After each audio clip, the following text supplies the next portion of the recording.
Okay, so question 4.3 says the graph of G is obtained by reflecting the graph F, which is given here, in the y-axis. Write down the equation of G. So there was another question, 4.2, where we were asked to draw the sketch. So I'm using that sketch to answer this question. This is more of a visual question.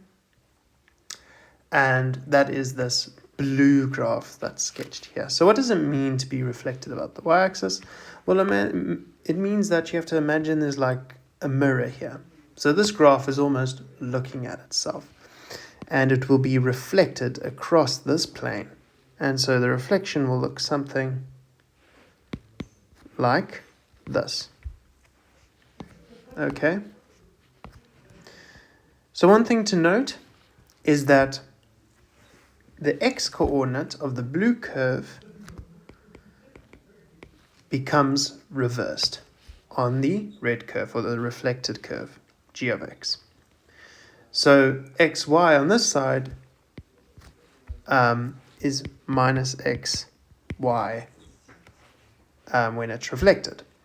So the x's change sign, but the y values stay the same. And that's also similar here. 2, 0 is on the f of x curve, but it's minus 2, 0 on the g of x curve.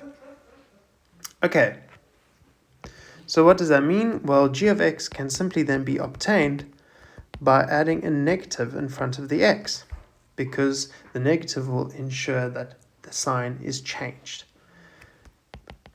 So negative x plus 1 minus 8. So everything else stays the same. Now if you play around and you are good with your exponents, you can get this in the form a half x minus 1 minus 8. You can leave your answer in this form. That's perfectly correct. But if you want to simplify a bit further, you also can do that.